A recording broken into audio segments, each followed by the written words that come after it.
Mr. Warbuck.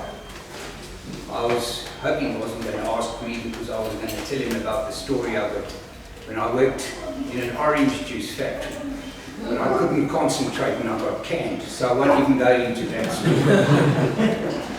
Ladies and gentlemen, moving on to our program, we have great pleasure now in introducing to you our immediate past president of the Forum Toastmasters Club, a gentleman who survived a difficult time last year in the COVID pandemic beginning, but one who managed to take this club to a specific glory in distinguished status, and one who did exceptionally well under rather difficult times. And to share those reflections with us, ladies and gentlemen, I ask you please to welcome a brand new distinguished Toastmaster in the form of immediate past president, Ndumiso Nkonzo.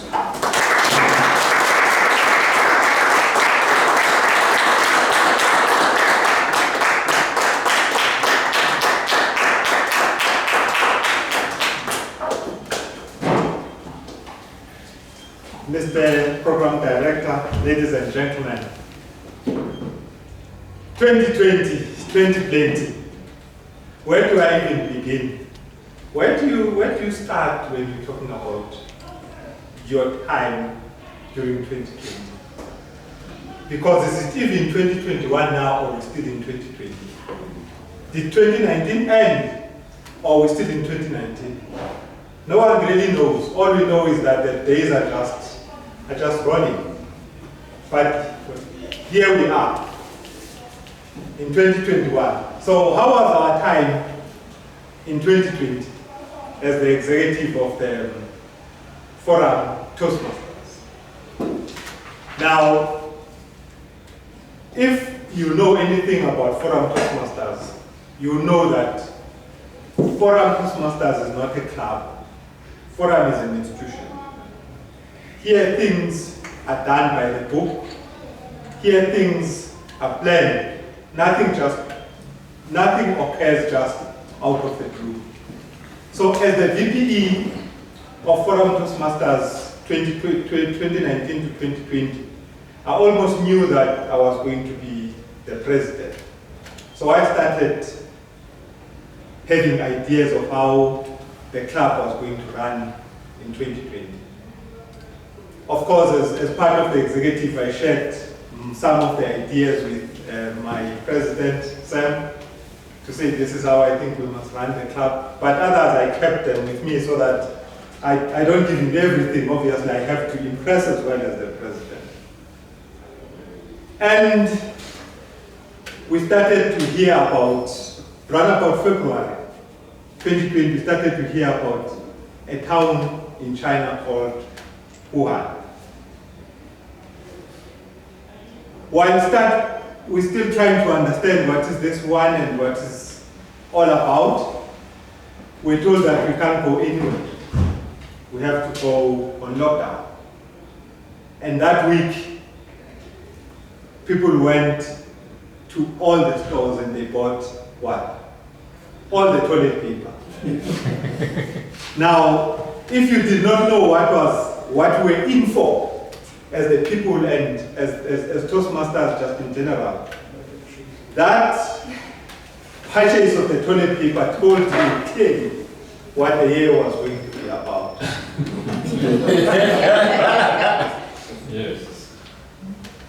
When the lockdown level 5 ended, we're then told that our nostrils and our mouths now are going to be private parts. We could not show them in public anymore. The next thing that went off sale was the masks, which meant we got used to something new that was called social distancing.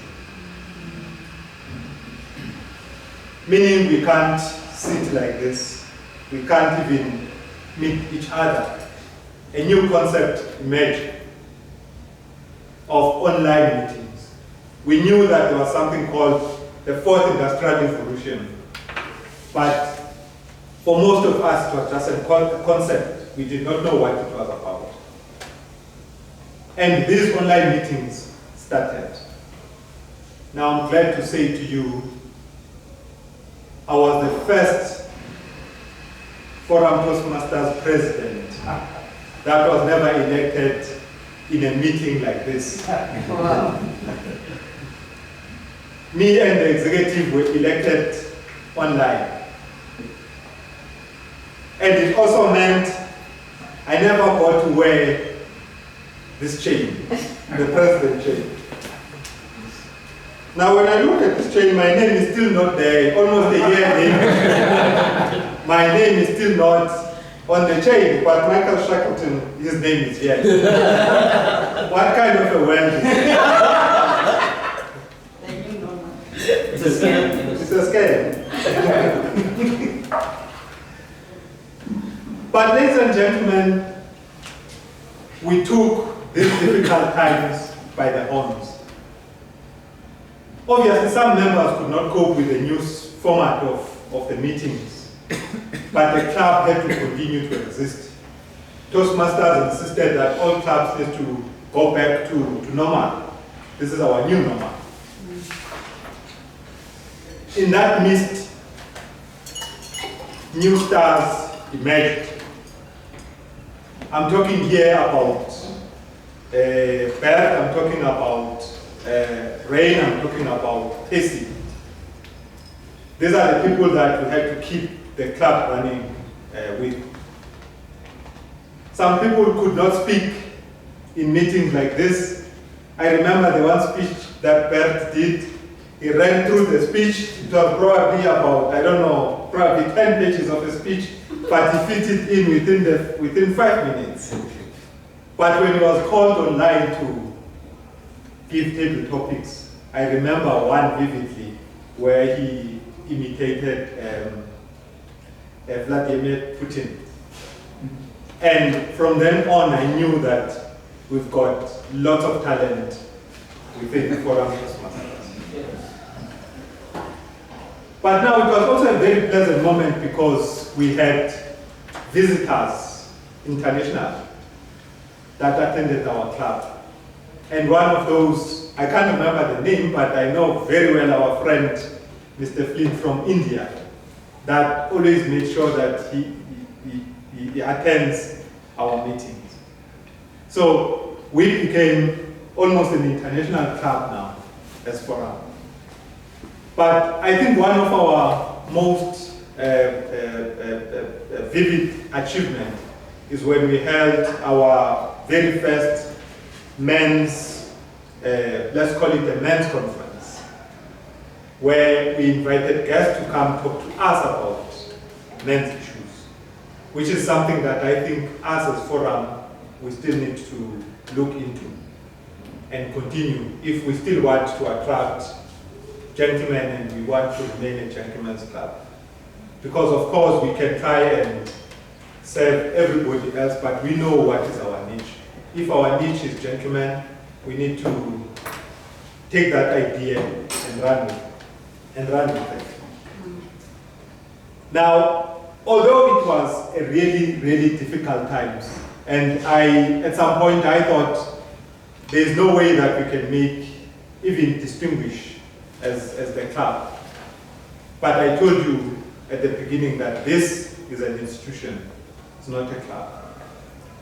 And indeed, we managed to get to be a president distinguished Toastmasters Club.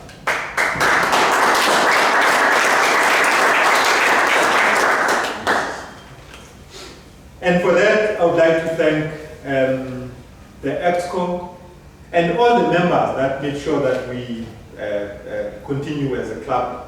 And more specifically, Mr. Flint, who always makes sure that for each and every meeting is there, and he gives us guidance in terms of what we need to do and how we can carry on as a club.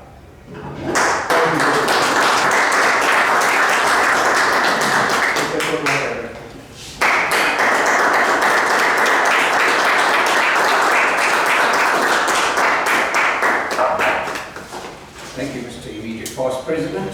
Congratulations to you once again. Ladies